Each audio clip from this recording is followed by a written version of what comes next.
মিশরের ত্রিভুজাকার পিরামিডগুলোর ভেতর যখন তৎকালীন শাসক বা ফারাওদের সমাহিত করা হতো, তাদের সাথে দিয়ে দেওয়া হতো সোনার অলংকার। শাসকদের সম্মানে এই রীতি পালন করে আসা হচ্ছিল বহু বছর ধরে। তবে ঘটেছিল বিপত্তি। এক সময় ফারাওদের মৃতদেহের সাথে দিয়ে দেওয়া সেসব অলংকার আগ্রহের কেন্দ্রবিন্দুতে পরিণত হয় এক শ্রেণীর ব্যবসায়ীদের। এভাবেই হারিয়ে যেতে থাকে ফারাওদের সাথে দিয়ে দেওয়া সেসব অলংকারগুলো। প্রত্নতাত্ত্বিকদের কাছে বরাবরই একটি প্রিয় জায়গা ছিল মিশর। ফারাওদের ব্যবহৃত অনেক অলংকার ও জিনিসপত্রের প্রায় দেখা মেলে মিশরের মাটির নিচে। সেসব উদ্ধার করে ইতিহাস তুলে আনার পাশাপাশি তারা এসব মূল্যবান জিনিসগুলো স্থান দেন জাদুঘরে, যাতে পরবর্তী প্রজন্মের কাছে সেই ইতিহাস তুলে ধরা যায়। তেমনই একটি ঐতিহাসিক বস্তু ছিল ফেরাউনের ব্যবহার করা ব্রেসলেট, যা সংরক্ষণ করে রাখা হয়েছিল মিশরের একটি জাদুঘরে।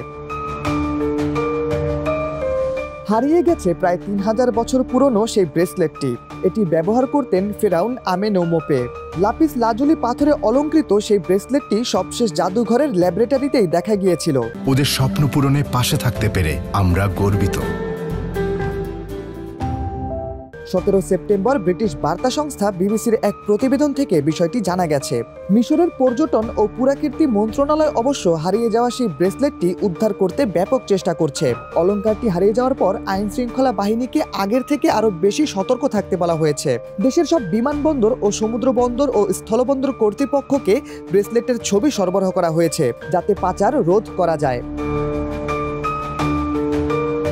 ঐতিহাসিকরা বলছেন খ্রিস্টপূর্ব 1076 থেকে 723 সালের মধ্যে মিশরের 21তম রাজবংশের শাসক ছিলেন আমেনৌমোপে। মৃত্যুর পর তাকে সাধারণ একটি কক্ষে দাফন করা হলেও পরে শাসক পোসুসিনের পাশে দ্বিতীয়বারের মতো তাকে সমাধি করা হয়।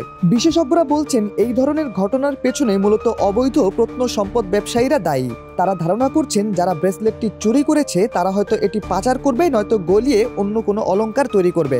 আবার অনেকে বলছেন যিনি এটি নিয়েছেন তিনি হয়তো এটি তার ব্যক্তিগত সংগ্রহশালাতেও রাখতে পারেন।